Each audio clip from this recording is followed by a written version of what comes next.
I don't know if it's due to our current situation and all the spare time I now have, but my tastes in movies have been changing a lot recently. Never before had my favourites list changed so much in so little time. I've been exposed to such a wide variety of different kinds of cinema, and my aesthetic interests have developed exponentially over the past year or so. This shift has manifested itself in my appreciation of certain films that I've been aware of for a while but never felt the motivation to actually check out, understandably seeing as many works of experimental cinema can be quite daunting and alienating experiences, certainly an acquired taste. No matter where you are in your interest in a specific medium, there are always works of art that stand far off on the horizon, media that you don't quite feel ready for yet, works of art you need to build your way up to. And for a long time, I didn't feel like I was ready for a certain kind of experimental film,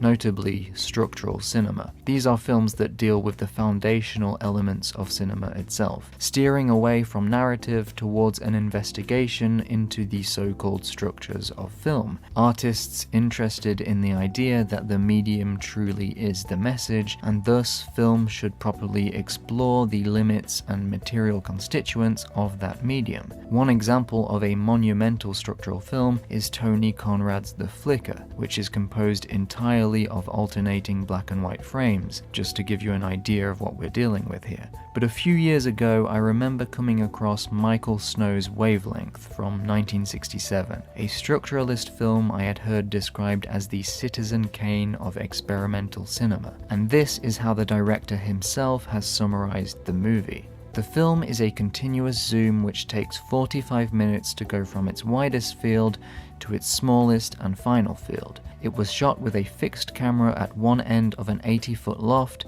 shooting the other end a row of windows and the street. Thus, the setting and the action which takes place are cosmically equivalent.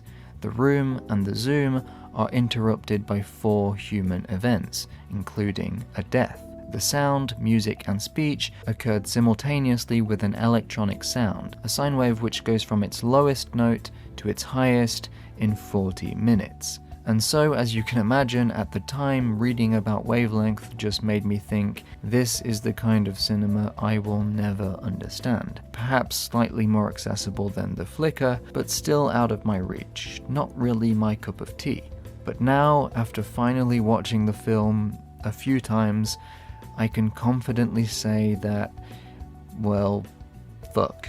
It's really, really good. And so this video is aimed both at people who have already seen the film and are perhaps in need of some clarification, as well as those who are in the same position I was not too long ago, and are curious to find out what could be so great about a 40-minute shot of a loft. But the first thing to note about Wavelength is that despite its apparent lack of a plot or conventional filmmaking of any kind, it's certainly not a boring film if you pay attention to what you're seeing and actually reflect on the experience as it's happening. I'd even go so far as to say that this film is perhaps the purest depiction of narrative ever put to screen.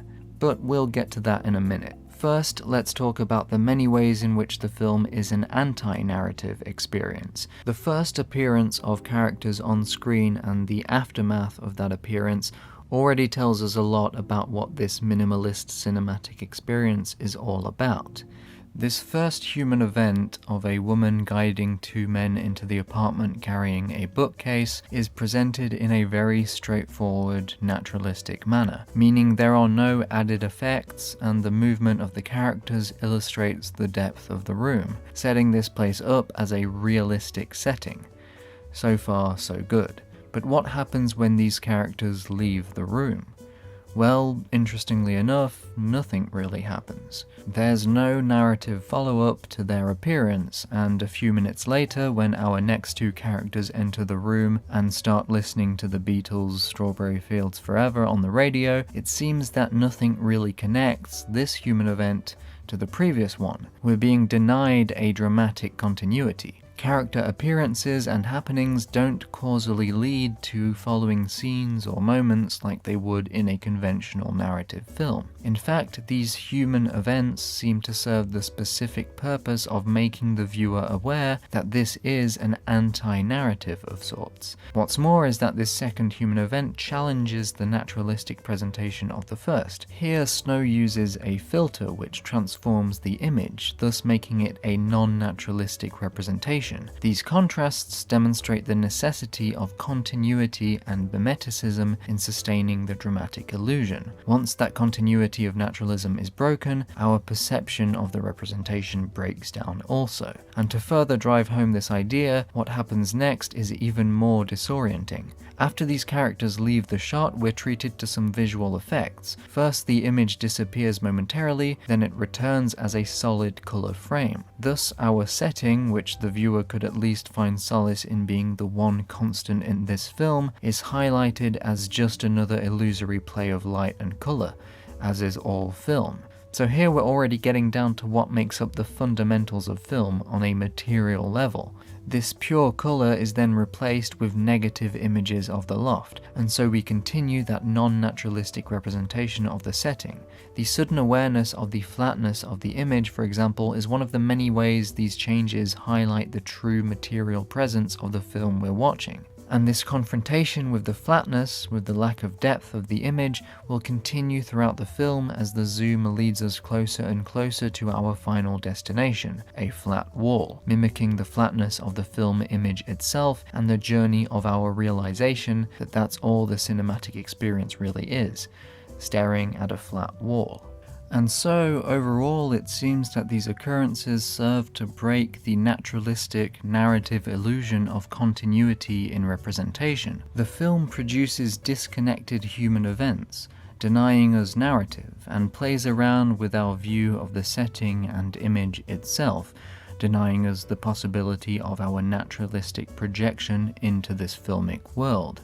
And yet, earlier I said that this film is, in some ways, the purest narrative film ever made. So what did I mean by that? Well, one feature of many experimental films of this era is an interest in the modes of human experience, and how film as a medium can investigate and perhaps represent those fundamental modes of experience. A relatively straightforward example might be the work of Stan Brakhage, who seeks to recreate what he terms the imagery of the untutored eye, which is to say that he's attempting to create visual experiences that do away with any and all cultural or psychological or learned structures. He wants a kind of pure image, untainted, and in some cases he goes so far as to even attempt to create films that seem to mimic the neurological movements of the brain itself. And returning to Wavelength, this is where we get to the structuralist elephant in the loft, the zoom. Here, Michael Snow establishes a parallel between this supposedly continuous zoom and the linearity of human experience and cognition, but also a parallel with the structure of drama, the structure of narrative itself. As experimental filmmaker Bruce Elder states in his essay on the film, the trajectory described by the continual progression of the zoom stands as a grand metaphor for the viewer's experience of drama and for the dramatic form itself. The motivating force for this metaphor lies in the isomorphism in temporal structure of the progression of the zoom and the experience of a drama, an isomorphism which rests in the way in which all these structures project forward in time. We discover then that the isomorphism which we have described as existing between the basic structural features of the overall shape of the film, the experience of the drama, and the dramatic form itself, can be extended to include the basic temporal structures of experience in general. The addition of this new term opens a new and profound dimension of meaning in the film, because temporality is basic both to drama and to experience, and because there exists an isomorphism between the temporal structures of drama and experience, it becomes possible to use the structural features of drama to comment on and elucidate the essential structures of experience. and this provides the basis for a new kind of epistemological cinema. The old epistemological cinema utilized the illusion-conjuring potential of film to explore the influence of material objects on the perceptual processes of the viewer, and so to conduct an inquiry into the nature, conditions, and validity of experience. With Wavelength, a new epistemological cinema emerges, one which utilizes the structure of the film to comment upon the structure of experience. And so it's this isomorphism Elder talks about, this symmetry of form and aesthetic investigation, that makes Wavelength such an important work of structural cinema. Indeed, the unexpected discontinuity of the human events mentioned earlier certainly contributes to this isomorphism as well. When the first set of characters leave the shot, the viewer expects a follow-up. We look forward to another human event that follows from the first, and this expectation of interconnected human events that build continually and causally is shattered when we realize that this causality is broken and that in fact the zoom is the main action of the film, not the activities of the supposed characters. And with this realization comes a shift in our attention, as we go from wondering about these characters to wondering about the zoom and where it will lead us. To quote Elder's essay once more, "For one thing, this demonstrates that the experience of film as drama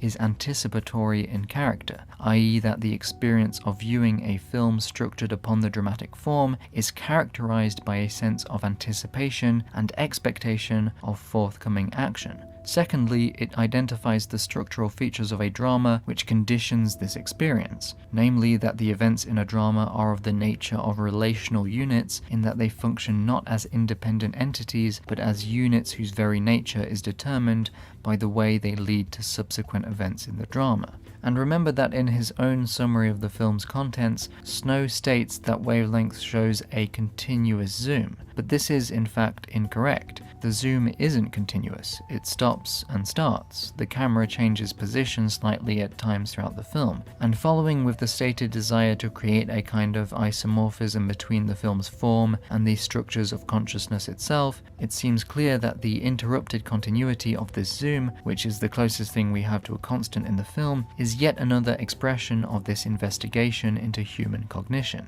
The illusion of the continuity of consciousness throughout our existence, despite the many changes we experience at a physical level as well as a conscious level. After all, when we go to sleep and wake up the next day, we still feel like the same person. And during the film there even occurs changes in daylight, revealing that the supposedly continuous zoom is in fact constituted of different takes, and so the illusion of the film being shot in real time is exposed, and we are forced to consider this idea of the synthesized, constructed time as it appears in film and narrative as analogous to our conscious experience, in the way it constructs a synthesized linear timeline of events. And this analogy also extends to the, extension of the zoom itself. As the zoom continues its slow progression, our field of view is reduced, making the viewer gradually more and more aware of where we may end up. It seems as though we are making our way toward this wall facing the camera, and specifically a number of rectangular objects, including what looks like photos. And so we become conscious of the fact that the zoom will eventually land on one of these photos, and the slow advance of the zoom only limits the number of objects we can possibly land on. If we admit the zoom shares many features with the structures of narrative and drama, this progressive reduction of the possible destinations for the zoom can be seen as yet another parallel. Indeed, anticipation is an important aspect of drama, and the elimination of possible story outcomes as the narrative progresses, this reduction of potentiality, is an integral part of Wavelength's formal presentation. And when we get far enough into the film to realize that the zoom will inevitably end on this photo of the ocean, the viewer retroactively perceives this entire progression as predetermined. It takes on a teleological connotation, which is to say that the zoom's journey is defined by its destination, its end goal, always projecting forward in time and space. And so the open space seen in the beginning of the film stands for the wide range of possibilities that present themselves to the viewer in the first act of a drama. And as we push forward and the field of view is restricted, so too are the potential dramatic outcomes reduced as we drive toward the inevitable, passing from uncertainty to certainty. Once again positing the formal construction of the film as inseparable from and representative of the temporal experience of drama. And of course we can extend the metaphor to life itself, as the possibilities of our future are reduced with each choice we make. It's impossible to advance in life without cutting off certain paths that were once open to us. This gives the film something of a tragic connotation as well. But before we talk about the Zoom's eventual destination in more detail, let's address our final two human events, which, contrary to the first two, do actually establish a kind of continuity. The first of these feeds into the tragic sentiment previously described, as we see a seemingly drunken man stumble into the loft and die, falling to the floor and not moving for the rest of the film. The dead body becomes part of the setting, just another object in the room, an object of the camera's eye. After the death, we get a number of visual effects, color changes, filters, superimposed imagery, and then our final human event occurs. A woman enters the loft and after seeing the corpse, which is now off screen, she places a call to someone, reporting the dead body. She clarifies that he is in fact dead and not simply passed out, and then leaves the shot after arranging to meet the man she was talking to downstairs. And so here we finally do see a kind of dramatic unfolding of sorts, when the woman refers back to the previous human event, making the viewer aware of the temporality of the film, but also the space that lies beyond the borders of the frame. It's even possible that the viewer had forgotten about the dead body on the floor, as a considerable amount of time passes between the two events. Her insistence that the man is dead also serves to clarify the previous occurrence. And of course, once again, there are all kinds of parallels that can be drawn between this clarification and the ability of drama to reduce the ambiguity of previous story events, further developing the isomorphism previously discussed. Referencing something outside of the frame also serves to establish a kind of spatial continuity. A world does seemingly exist outside the borders of this image, and so after all this playing around with discontinuity and the illusory nature of narrative, here we see Snow kind of playfully indulging in the illusion, creating a fairly straightforward moment. Because the film isn't simply a nihilistic statement about the artificial, constructed nature of film and drama, it's an investigation, an illustration of all the facets of this game we call film, taking apart the things we perhaps take for granted and then putting them back together within the framework of this newly acquired awareness. Okay, now let's talk about the last few minutes of the film. Of course, having made all these observations about the rest of the film, there's already a lot we can say about this final stretch. Firstly, the Zoom's elimination of the ceiling and floor from the frame further disintegrates the illusion of depth, and as I said earlier, it posits this final destination, the photo on the wall, as representative of the flat nature of film itself. The more we advance through the film, the more we start to think about what we're watching. The more we become aware of the material reality of the medium, and so this final image is the representation of that realization.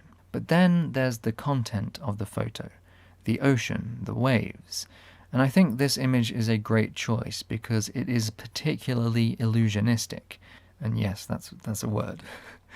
These waves imply a continuity beyond the borders of the frame, gesturing towards a kind of transcendent reality that exists somewhere out there. And of course, there's the fact that film itself is essentially composed of many photos, and so by landing on a photo, it's like Michael Snow is pointing to the fundamental fragmentary foundation of what film is, a quick succession of fixed images that serve to create the illusion of movement, or perhaps more fundamentally, the illusion of time. Just as these waves are made up of many, many molecules, this film, this movement across space and time, is composed of many, many photos, individual images. But there's also what could be called a satirical reading of this film and its ending, a kind of parody of narrative itself. After all, this conclusion, the photograph, is just another fiction, Just another flat representation of something that supposedly exists out there in the world. So we haven't really made any progress whatsoever, have we? We're back where we started, with a constructed image that may or may not be naturalistic. So despite the film and drama, conscious experience itself, despite all these structures implying a progression towards something, we find ourselves arriving at the end of our journey staring at something that simply points back to the medium itself, the form of the journey we've just undertaken.